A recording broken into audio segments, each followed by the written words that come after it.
लेकिन शुरुआत अभी की बड़ी खबर के साथ कर लेते हैं। जो खबर हमें मिल रही है अनंतनाग ऑपरेशन को लेकर, बहुत बड़ी जानकारी। आतंकियों के हाइड आउट की जगह पर ब्लास्ट। जी हां, सिक्योरिटी फोर्सेस ने आईईडी ब्लास्ट करके उस जगह को उड़ा दिया है। आसपास के इलाके में बड़े धमाके की आवाज आई है। तो इन आतंकवादियों के खिलाफ अब ये जो ऑपरेशन है बिल्कुल अंजाम तक पहुंचता हुआ। आतंकियों की तलाश में कॉम्बिंग ऑपरेशन से जुड़ी एक बड़ी जानकारी अभी निकलकर सामने आ रही है। ड्रोन तक का इस्तेमाल किया जा रहा है, चप्पे चप्पे को खंगाला जा रहा है। लेकिन हाइडआउट जो है उस जगह पर ब्लास्ट भी किया गया है। सुरक्षा बलों ने बाकायदा आईईडी का इस्तेमाल किया और आईईडी के इस्तेमाल के साथ उस जगह को उड़ा दिया गया। ये देखिए, तस्वीरें भी सामने आ गई हैं। आप देख रहे हैं आसमान में उठता ये धुआं नजर आ रहा है। आतंकियों के हाइडआउट की जगह पर ब्लास्ट किया गया है और उनकी कहां हो सकते हैं आतंकवादी, उन तमाम जगहों पर सघन जांच पड़ताल जारी है। चप्पे चप्पे को खंगाला जा रहा है। और इसी खबर पर और ज्यादा जानकारी देंगे आपको मेरे सहयोगी आशीष। आशीष, और क्या अपडेट है इस बाबत आपके पास? ये ब्लास्ट जो किया गया है, क्या मतलब अब फाइनल एक तरीके से इन दहशतगर्दों को अंजाम तक पहुंचाने की प्रक्रिया पहुंच गई है?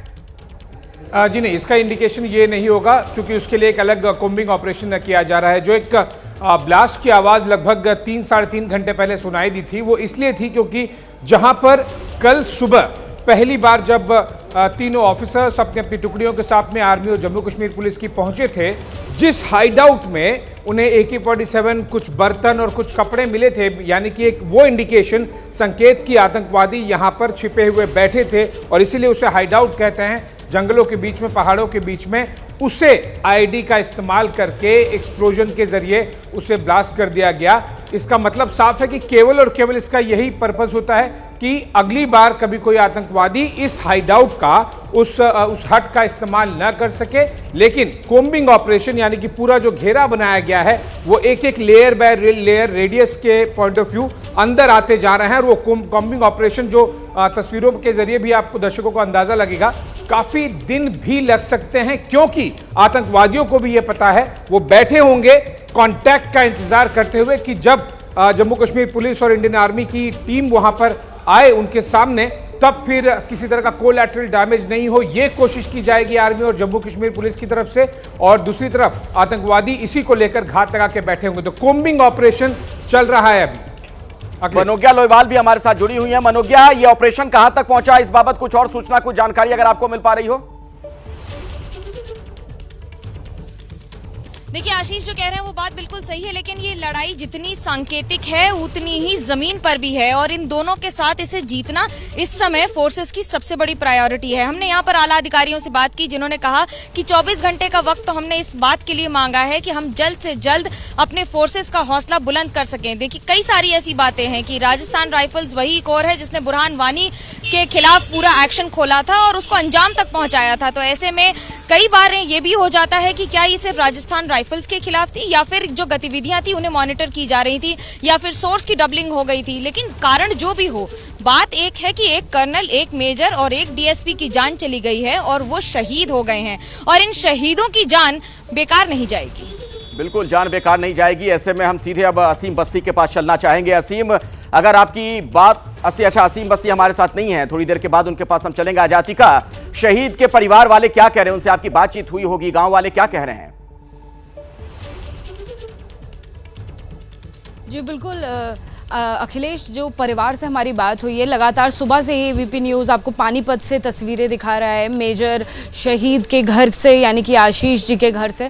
और जैसे कि उनका परिवार अब जानकारी दे रहा है कि कल सुबह करीबन 11 से 12 बजे के बीच में अंतिम संस्कार किया जा सकता है। जो पार्थिव शरीर है वो सुबह 7 बजे वहाँ से चलेगा और यहाँ तक यानी कि पानीपत पहुँचने में उसे करीबन 3-4 घंटे का समय लगेगा, जैसे कि परिवार की SDM से बात हुई है। साथ ही हमने आपको तस्वीरें वो भी दिखाई थी कि जो स्थानीय विधायक हैं वो भी यहाँ पर पहुँचे थे, उन्होंने भी आश्वासन दिया परिवार को, सांत्वना दी। साथ ही साथ जिस तरीके से लगातार परिवार सवाल उठा रहा है कि आखिर केवल निंदा क्यों की जाती है, केवल इसमें इस तरह की क्यों बातें सामने आती हैं कि आगे से ऐसा नहीं होगा, क्यों केवल आश्वासन से काम चलाना पड़ता है परिवार को, उन सभी सवालों का जवाब परिवार इंतज़ार कर रहा है। और जैसे जैसे शहीद मेजर आशीष की जो खबर है वो लोगों तक पहुंच रही है, दूर दूर से लोग पहुंच रहे हैं उनसे मिलने के लिए भी। उनके घर की हम आपको तस्वीरें दिखा देते हैं।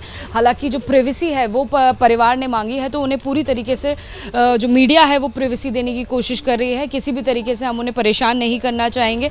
सारा जो परिवार है वो अंदर मौजूद है, गमगीन है, और पूरा देश उनके साथ खड़ा हुआ है इस गम की घड़ी में।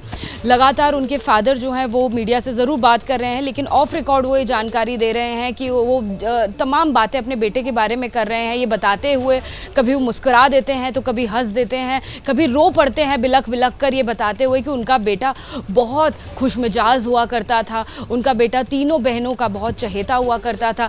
23 अक्टूबर को वो अपना जन्मदिन मनाने की तैयारी कर रहा था, साथ ही साथ गृह प्रवेश की तैयारी कर रहा था। 2.5 साल की छोटी सी बेटी है उनकी जो बेसब्री से अपने पिता का इंतज़ार कर रही है। उसे अंदाज़ा नहीं है कि क्या कुछ हो गया है। इस पूरे जो गम का माहौल है, ऐसे में बहुत मुश्किल है आपको वो तस्वीरें दिखाना भी, क्योंकि लगातार जो परिवारजन और जो दूर से जानने वाले लोग हैं वो जैसे जैसे पहुंच रहे हैं, उन सब का गुस्सा भी देखने को मिल रहा है, जितना गम देखने को मिल रहा है, क्योंकि सभी के लबों पर अब सवाल यही है कि आखिर इस शहादत का जवाब कैसे दिया जाएगा, कितना कठोर दिया जाएगा।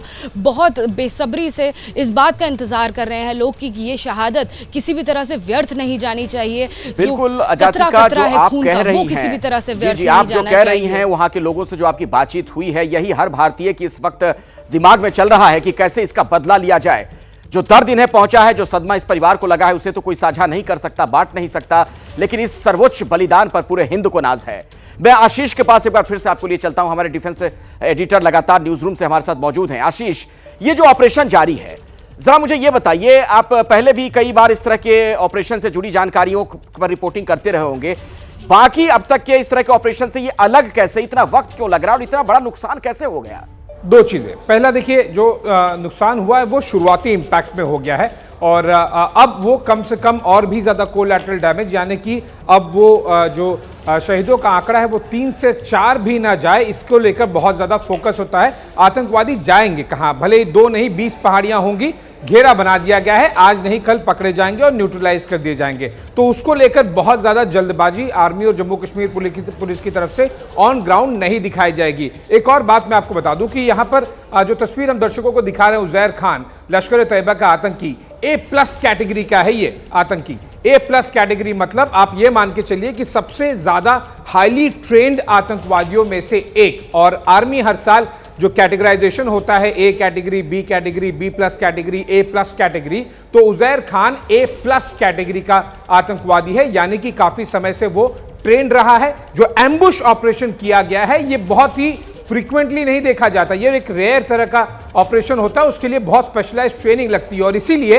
इस तरह के दूसरे एम्बुश में न फंसे ना कि जम्मू कश्मीर पुलिस और ना ही इंडियन आर्मी के जवान, इसलिए ये ऑपरेशन थोड़ा ज्यादा समय लग रहा है। टेरेन आप देखिएगा, यहां पर टेरेन तस्वीरों से भी पता चल गया होगा दर्शकों को अब तक कि बहुत ज्यादा मुश्किल टेरेन है ये, और जैसे जैसे आप एक एक पहाड़ी क्लियर करते जाते हैं, आपको पता है कि वहां कम से कम 2 आतंकी बैठे हुए हैं असले बारूद के साथ, AK-47 के साथ में, और हो सकता है कि आईडी भी बिछा के बैठे हो। इसीलिए ये ऑपरेशन काफी स्लो चल रहा है, कोम्बिंग ऑपरेशन, क्योंकि वो जा नहीं सकते यहां से भाग के। एरिया को एक पूरी तरह से घेर लिया गया है, लेकिन कोई और कोलैटरल डैमेज नंबर हमारी तरफ न बिल्कुल इस बात का खास ख्याल रखा जा रहा है, और पूरा घटनाक्रम भी आपको आशीष समझाने वाले हैं। बस पत्रकारिता कोई इमोशन नहीं है, ना अपना कोई ज्ञान देना है और ना कोई विचार थोपना है। पत्रकारिता क्या है?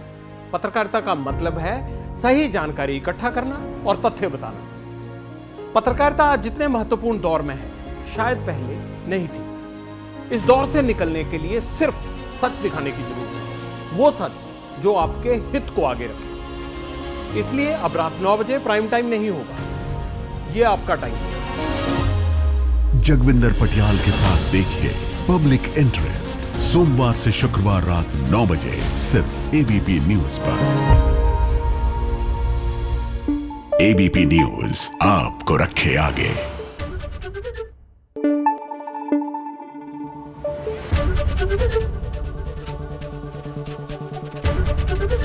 ABP न्यूज आपको रखे आगे।